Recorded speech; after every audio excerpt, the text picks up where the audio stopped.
Alright, we're going to start this video talking about cards that grant different spheres of influence. So these are cards like the songs, and there's other attachments that do this as well. So for example, the Song of Wisdom. Attach it to a hero, the hero gains the lore resource icon. So that just means that this hero now has the lore resource icon in addition to the other icon that it already had. There's attachments like Narvi's Belt.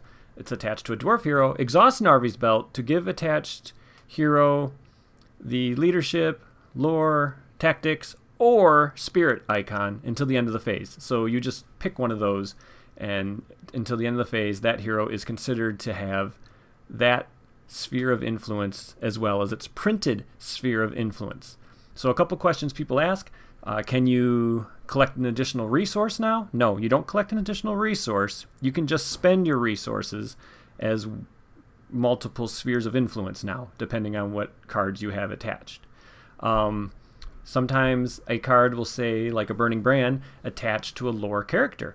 Well, if you have the Song of Wisdom, then you can attach Burning Brand to that character. If you have Narvi's Belt, you can exhaust Narvi's Belt and pick lore, and then you can attach Burning Brand to that dwarf. The next phase, you will no longer have the lore sphere of influence, but that's okay, because the Burning Brand only checked to make sure you were a lore character when it was attached. It doesn't continuously check to make sure you're a lore character.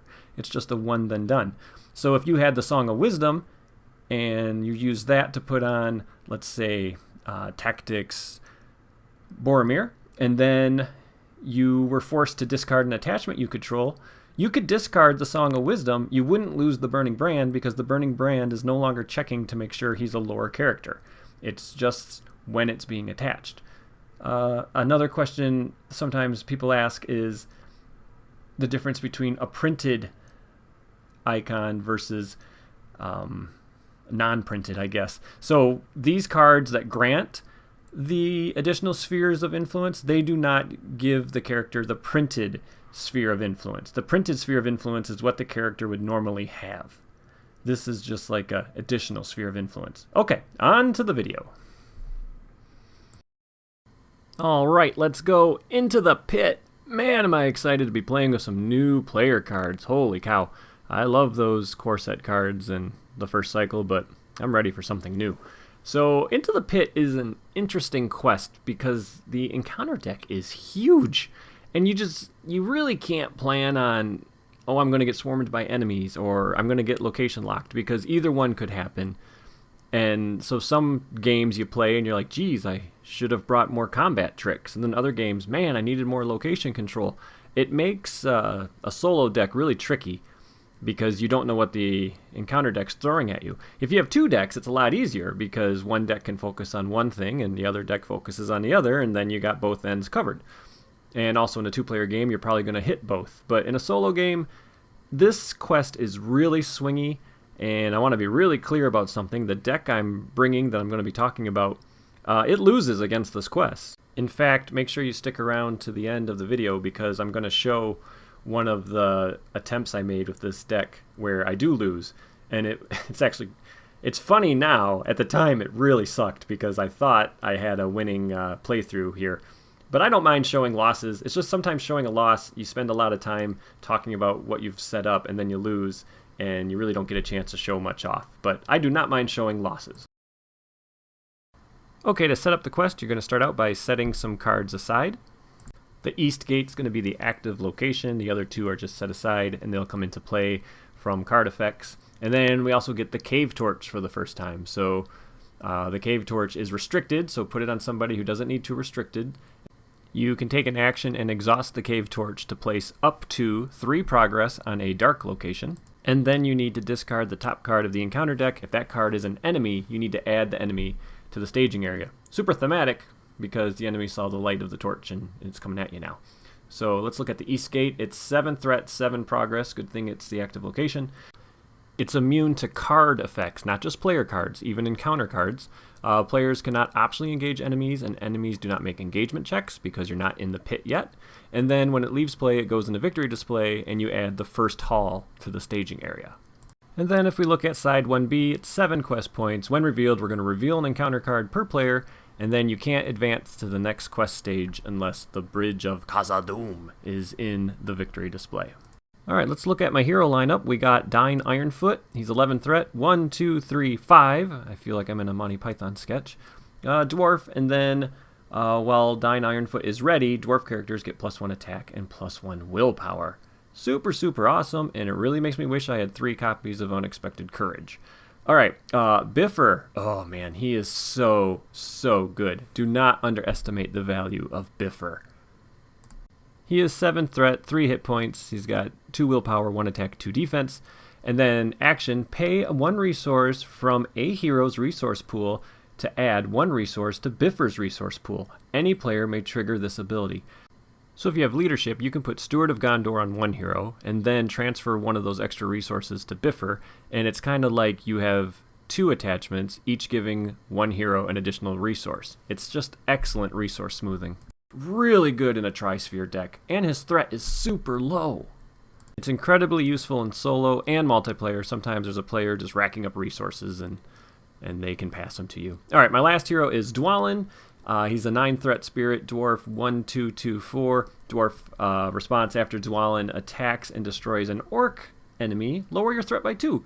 That's nice. He's not good in every quest, but this quest you're facing nothing but orcs, so he's fantastic. With Dine ready, he can attack for 3. And so, yeah. And he gives you access to Unexpected Courage. Like I said, I only have 1 because I'm only using a single core set. But if you had 3 core sets, just put 3 Unexpected Courages in with your spirit hero. Okay, so I really want to look at my deck build here for a second. So I pulled up these windows from RingsDB. That's where I do all my deck building. Kind of wanted to show you my thought process on my deck real quick.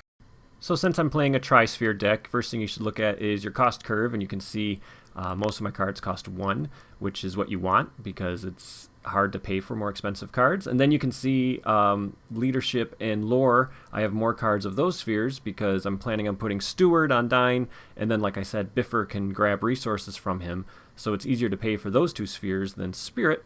And then you can see I have a bunch of one-ofs for certain events and attachments. Those are cards I don't think I need to win. I would just like to draw them. I double up and triple up on the cards so they're more likely to get me the victory. So that's just some basic guides when you're building a Tri-Sphere deck. Alright, so in my opening hand, of course, I'm looking for Steward. There's also an attachment called Narvi's Belt that is incredible for dwarves. And I want some allies that can start pumping up willpower. There's some dwarf allies that cost 1 or 2, and they have 1 willpower, so if I can keep Dine ready, that means they're questing for 2, and we need to clear this active as soon as possible. So I'm looking for cheap allies and resource smoothing and resource generation, and I wouldn't mind a test of will, and I get Strider's Path, so that lets me travel to a location if it's after it's revealed. Sneak attack, great. Snowborn Scout, okay, great. Some threat reduction. I did get a Gandalf to go off that sneak attack, and then I did get Narvi's Belt. So let's take a look at this card. It's a unique attachment that costs 2 leadership resources, goes on a dwarf hero, and then you can exhaust it to give the attached hero a resource icon of your choice until the end of the phase. Just amazing resource smoothing, and also lets you play attachments that are conditioned so they only can go on certain sphered heroes. So as I said at the beginning of the video, if you want to put a Burning Brand on a lore hero, Narvi's Belt will give that character the lore icon, and that'll let you put the Burning Brand on that character. Alright, so now we gotta reveal a card, so let's see what we get. We get the Dreadful Gap. I like the theme of this one. You only can jump over that gap 1 character at a time, so that's why it takes so long to go through it. But it has 2 threat and X progress, where X is the number of characters. And it says when revealed, immediately travel there, putting any current active location back in staging area.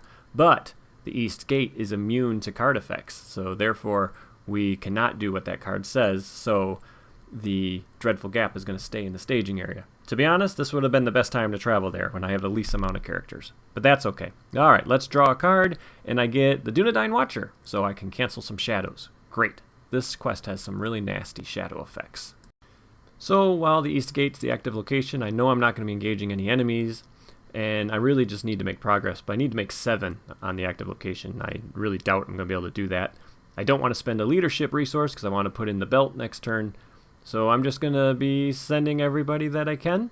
I'm going to leave Dine ready, so he can give the boost to the other 2 dwarves, and we're going to just quest for 5, and I get each enemy in location currently in staging area gets +1 threat, +3 if it's dark, and you can cancel that by exhausting the cave torch. So I just added 1 threat, that's fine. And I'm going to place 2 progress on the active location, and that's round 1. So that can happen a lot with this quest. The first couple rounds, you're just trying to build a board state. All right, Gleowine. So costs 2, and you can exhaust him to draw a card. It's always nice to have some extra card draw. So looking at my hand, trying to decide, do I want to play Narvi's Belt? It doesn't really help me at the moment. It might be smarter to sneak in Gandalf. So I was kind of waiting to see what card I drew, seeing if Narvi's Belt would have helped me. But we're going to sneak in Gandalf. You can see I overpaid for sneak attack there. I paid 2. I do realize that later, because I was very confused later on how I lost a leadership resource all of a sudden. So I am going to sneak in Gandalf, and I'm going to, of course, draw 3 cards. So let's get some more cards in hand. There's Steward, there's a Test of Will, and another Gandalf. So that's great. Still no cheap dwarf allies yet, but I did get Steward, and I did get Narvi's Belt. So I'm really happy about that. Sending everybody but Gleowine and dying, so it's 9 against 2, and okay. I could cancel this, but I'm pretty sure when I was playing, I forgot that I had just drawn that Test of Will. Watchful Eyes. So that attaches to a hero, and then if that hero is exhausted at the end of combat phase, you need to reveal a card and add it to staging. But I did make enough progress to clear that active location and make a couple progress on the main quest. So now we're going to add the first hall. To travel there, you got to raise your threat by 3, and then when it leaves play, you're going to add the Bridge of Khazad-dûm, and it's 2 threat, 2 progress. So I am going to travel there. I will raise my threat by 3, and I have no enemies yet, so I'm not going to need to exhaust dying, which is good. So I might as well draw a card with Gleowine, and I draw the Protector of Lorien, so you can attach it to a hero, and then you can discard a card from your hand to give that hero +1 willpower and defense, up to 3 per phase you could discard. And here's where I get confused. I notice I only have 1 leadership resource going into this round, and I'm very confused because I was really certain I should have had 2, and I had to watch the video to kind of figure out what was going on, and then I forget to draw a card. So I do forget to actually draw my card at the start of this round. Alright, so I'm going to play Steward on dying, so spend 2, get 2. And then I'm trying to decide if I should play Narvi's Belt, because I won't have any resources left on dying if I do, and maybe that leadership resource would be better spent paying for something else. I will be getting 3 leadership resources next round, and holy crap. Okay, so yeah, that worked out so good. So Gleowine got me the Miner of the Iron Hills, which technically would have been the card I should have drawn if I remembered I hadn't drawn a card yet. And when he enters play, he lets you choose and discard 1 condition attachment from play. So that is amazing because it gets rid of that Watchful Eyes. That was such a clutch draw. I was so happy to get that. So that's great. And looking at my hand, I still have some good cards, and it's more of a matter of I don't need to play them right now, so I'll just hold on to them. So the Miner actually quests for 1 thanks to dying, and then I send my other 2 heroes, and I reveal a 1 threat little orc goblin thing. And now that I don't have the East Gate as the active location, I will be getting engaged by these orcs. So getting rid of that condition attachment was perfect. I do clear the active, so that means the Bridge of Khazad-dûm enters play. And when that's the active location, you cannot play cards. And it's 3 threat, 3 quest points. Well, I need to build up my board state for a little bit. So I'm going to travel to that Dreadful Gap. I'm going to engage that little orc. And looks are deceiving. He just looks little, but he attacks for 3, 5 if undefended. So he's not that little. So he's actually really annoying. So I'm going to defend 3 against 3, and it's cancel all combat damage dealt to this enemy. So basically I can't attack him this round, but that's fine. I don't have any way to attack him as it is. Alright, so we're going to advance to the next round. I am going to remember to draw a card this time. Card draw is kind of important. I'm at 33 threat. I have a lot of leadership resources, and I get, and you might be thinking, Bofur, what the heck? He doesn't show up to the Redhorn Gate. And you are absolutely right. I accidentally included him in this deck. I counted my cards. I had 50, and what it is I forgot to put Henemarth in. I had pulled out a bunch of the cards I knew I was going to be using to play during this Dwaradelf cycle, and somehow he got in there. So Just assume he's an ally that can quest for 2 or 3. I only put him in towards the end of the game, so not that big of a mistake, but I was kind of surprised when he showed up on the video because I was like, wait, no, he shouldn't be in here. Bofur. Okay, that's great. So I can spend a spirit resource to put Bofur into play from your hand. He's exhausted and committed to the quest. And then if you quest unsuccessfully, he stays in play. So you could exhaust Narvi's Belt in the quest phase, and you would be considered to have the spirit resource on Dine to put him into play. Alright, so I'm going to spend 3 of Dine's resources to put some shadow cancellation into play via the Dine Watcher, and then I'm just going to commit characters to the quest. I'm kind of stalling right now. I have that Gladrium's Greeting, so I know I can drop my threat way back down. And the active location gets +1 progress needed for every character. And I want to kill this little orc goblin thing I'm engaged with. So sending what I think I need to send, and I get, Zeagle Mineshaft, 5 threat location, but I can raise each player's threat by 1 to place 1 progress token on it. It is dark, so you can trigger the Cave Torch to put 3 progress on it. So I'm going to do that. So exhaust the Cave Torch. If it's an enemy, I have to add it. It's not an enemy. Okay. So that places 3 progress. So then if I raise my threat by 2 more, I actually get rid of that location altogether. So let's do that. So that's gone. So I added no threat. I make 3 progress, and I have 6 characters. So I'm halfway there. And we're going to add the shadow. Once again, Dine's going to defend. That's going to mean he's exhausted. No shadow, thank goodness. And then I only can attack for 2 since Dine's not ready. So I'm 1 out of 2 damage there. Alright, and then we're going to go into the next round. So what is helpful is if you get some chump blockers so you don't have to exhaust Dine. Again, really missing not having 3 unexpected courages. It really hurts. Okay, the Son of Arnor, that shadow we just had, that enemy stays up in staging unless your threat hits like 37. So the Son of Arnor can drag him back down, and he attacks for 2. Alright, so looking at my hand, I am going to play the Snowborn Scout because even though he's an extra character, he puts a progress token on the location when he enters play. So there's really no harm in putting him in play right now. And then I am going to play Gladrium's Greeting, and I'm going to drop my threat way back down. I had 3 resources on Dwalin, so I'm going to do that, dropping my threat down to 30. I'm going to draw a card of Gleowine, and I get another Dine Watcher. Shadow cancellation during the cycle, guys. Really important. The shadows are just terrible. That's just going to be a common theme throughout all these videos, is how important shadow cancellation is. And then since I have the resource and I have a bunch of cards in hand, I'm going to put that Protector of Lorien on Bifur. Since he's always committed to the quest, I can now start discarding cards to add willpower, which is really good when your active location is based on characters. If you can play a card that adds willpower and it's not a character, that's great. Okay, and we get these the Goblin Follower. So when he's revealed, he engages the last player. When you're the only player, you are the first, the last, the second, the third. You're all the players. So I didn't add any threat. So I currently have 7 characters in play. I have 6 progress. I can discard a card to that Protector of Lorien. So I'm going to discard Strider's Path. I don't think I'm ever going to use it. And I should note, if I lose a character through like defending or something, then you could also clear that location because your character count went down. At the time I discarded Strider's Path, I was thinking I wanted to travel to the Bridge of Khazad-dûm, but then I eventually changed my mind. And I'm going to clear that location.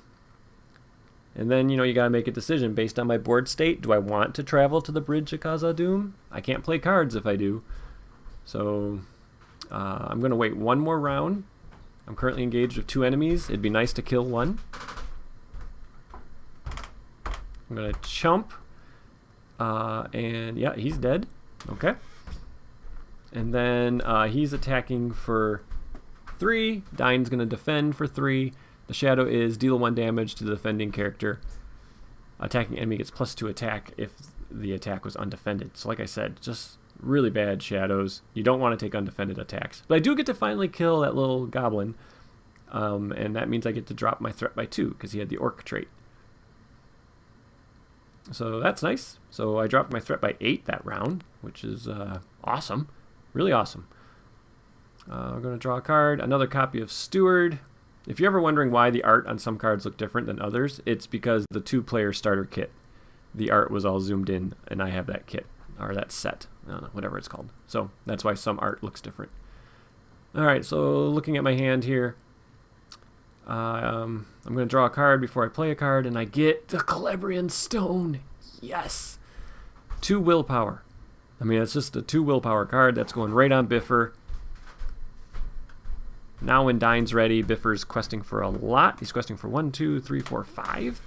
And I am going to play Gandalf. So let's get Gandalf in play. I don't need to drop my threat. I could draw the cards. I got a lot of cards. I'm actually going to kill that little goblin follower. Because if you've played this quest before, you know stage 2, it's best not to have a lot of enemies in play if possible. Alright, so sending characters on the quest. 4 from Gandalf, 5 from Biffer, 1 more from the Watcher, and we get another 1 threat little goblin swordsman. That'll give me 6 progress, and I needed to make 5, so I've now placed enough progress on the quest. I just need to clear the Bridge of Khazad-dûm, which I will travel to. So now I'm going to travel to the Bridge of Khazad-dûm, so I can't play cards. I need to make 3 progress. And I've made my 7 progress on the actual quest. Okay, so once again, this guy is attacking for 3. I'm considering chumping him so I can actually kill him. And there's no shadow, so that's great. I do lose my miner, but that means I can attack back, and actually I can just attack back with Dwalin, because with Dine ready, Dwalin attacks for +1. So I get to drop my threat by 2 more. And we're going to go into the next round, which should be the final round at stage 1. Gandalf leaves play, of course. Everybody's ready. Draw a card. I am so happy I drew this. Move the top card of the encounter discard pile to the top of the encounter deck. It is super useful in this quest. It's just a one of. I think if you were playing multiplayer, everybody should be running a couple of those against this quest. My top card is currently an enemy. It's that goblin swordsman you saw. But that Shadow of the Past is extremely useful in stage 2, and I'm going to show you how. Alright, so I only need to make 3 progress. I'm up against nothing. So I'll send 6, and I get a 3 threat Fouled Well, and I have to randomly discard a card from my hand. And anytime I have to discard a card and I have a Test of Will, I normally would just play the Test of Will. Because you know if you have a Test of Will in hand, you're going to discard the card you wanted to discard the least. But I'm not allowed to play cards, so let's see what happens. And I have to discard my other copy of Dunedain Watcher. Not terrible. I wasn't too sad to see that go away. Okay, so I do make the progress needed on the nose. I could have boosted it with Biffer if I wanted. And quest card 2A has nothing. 2B, it's 11 progress. When revealed, each player must search the encounter deck and discard pile for 1 enemy of his choice and add it to the staging area. One of those must be the patrol leader. Forced, after an enemy is revealed from the encounter deck, discard it instead of adding it to the staging area. And then, if there's no enemies in play, immediately advance to the next stage of the scenario, or you can advance by placing the 11 progress. That's why I was trying to clear the enemies out as much as possible. And here's the thing, that Shadow of the Past is extremely useful against the patrol leader. Even if you had scrying like Denethor or Henemarth, seeing what the top card is useful, but being able to choose the top card is extremely useful against the patrol leader. So let's dig through the deck and see if we can find him. There he is. Give the deck another shuffle. Alright, so let's take a look at this patrol leader. So he's a 3/4/3/4 Goblin Orc. Before a patrol leader is dealt damage, discard the top card of the encounter deck. If that card is an enemy, cancel the damage. So that means anytime you try to damage them, you just exhaust your characters first, and then they might not do anything. Or you could get Gandalf to try to kill him, but again, it might not do anything. You don't know if you're actually going to be able to deal the damage. That's why Shadow of the Past is so good. You can make sure the top card of the encounter deck is not an enemy. So let's travel to that Fouled Well. And then my threat is below the patrol leader's threat, so I don't need to engage him, so I won't. And we're just going to draw a card, and then we'll move on to the next round. And we get some card draw. Ancient Matham. Great. Good. Always got to have cards. Alright, moving on to the next round. My threat is a very low 29. I have lots of resources. Deck's going about as good as I could have hoped. That card might as well just say +1 willpower, because I'm just going to discard it to Protector of Lorien if I need to use it. And then Gleowine draws me a Snowborn Scout. Alright, so lots of resources like I said, but I can't play Shadow of the Past right now because my top card is an enemy. So I don't want to put that enemy on top of the deck. Otherwise, I won't be able to kill that patrol leader. And I'd like to get Gandalf in play. Play Gandalf, deal 4 damage, kill that guy. And then I get to advance. So let's see, how can I get a different card on top of my discard pile? First I'm going to play Bofur to get some willpower going. And then, you know what, I can take a little gamble because the Fouled Well is dark. And Cave Torch, when you exhaust it, you discard the top card, and it's not an enemy! So that's great! So not only am I placing 3 progress, I also just put a non-enemy on top of my discard pile. So I will play Shadow of the Past. I'm going to put that location on top of my encounter deck. And then I'm going to spend the rest of my resources to put Gandalf into play. And the ability I'm going to choose is deal 4 damage to an enemy. Since he's not immune or anything, that totally works. Before I deal the damage, I'm going to discard the top card of the encounter deck. It's not an enemy, because I made sure it wasn't. And Gandalf's going to kill him. There's no enemies in play, and that satisfies the win condition of this quest card. So because there's no enemies in play, I'm going to immediately advance to the final stage of the game. So that's a great way to cheese my way out of this quest stage. Final stage of the game, nothing on 3A. A way up, 3B. 12 quest points. Heroes do not collect resources during the resource phase, and then if the players defeat the stage, they win. So if I can make 12 progress here, I win. So let's YOLO quest, guys. Let's just send as much as I can and try to make 12 progress. I actually got a pretty decent amount of willpower on the board to send, so it's very possible I can make the 12 progress. So 1, 2, 3, 4, 5, 6, 7, 8, 9, 10, 11, 12, 13, 14, 15 with the stone. And like I said earlier, just imagine Bofur was like the Sigil Miner and questing for 2 instead of 3. Okay, and we get a 1 threat enemy, so I'm only questing against 1 after sending 15. 2 go on the active location, and 12 go through to win the game. I could have even discarded 3 cards to place 3 more. So that was a nice fun win. Kind of cool to clear the final 2 stages in the same round. I really had a lot of fun playing that quest this time. Alright, let's get to that game I was talking about where I lose. So here's my board state, and I'm just about ready to clear the Bridge of Khazad-dûm, which means I will advance to stage 2, where I gotta find that patrol leader. As you can see, I do have that Watchful Eyes on Dine, but I do have Unexpected Courage on him, so I can keep popping him up. I was able to get Burning Brand on him. Things are looking pretty good. And I reveal a Doomed 2 Surge. Okay? And then I reveal a patrol leader, which is really bad because he's not unique. There's 2 of them. And if I make the progress, which I do, I am going to clear the Bridge of Khazad-dûm, which means I'm going to advance to stage 2, which means I have to find another copy of the patrol leader. So now I went from just having that little goblin swordsman in staging and a patrol leader that I knew I was going to get to a goblin swordsman and 2 patrol leaders. And look at that. That other patrol leader was way on the bottom of the deck. I never would have saw him. So I'm in trouble. But I have the Erebor Records Keeper in play. He's that dwarf all the way on the right. You can spend a lore resource and exhaust him to ready somebody. So I do have a way to defend all 3 of these attacks. And I have the Burning Brand, so I can cancel the Shadow on one of them, because the Burning Brand was errated to only be used once. Alright, first patrol leader, no Shadow. So I'm going to take a damage from that attack. I will spend that lore resource to ready Dine, and Dine's going to defend again. And I get no Shadow. Okay. And then I still have Dwalin ready, so he's going to defend, and it's discard the defending character from play. Yeah. I was so mad. I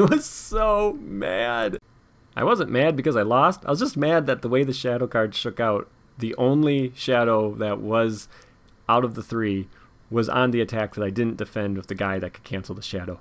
So anyway, that's how losses can happen in this quest. They happen very quickly. So anyway, I really enjoyed making this video. I hope you enjoyed watching it. Stay tuned for the next one. Let me know which Dwarven Elf quests you'd like me to play. Take care, everybody. Bye-bye.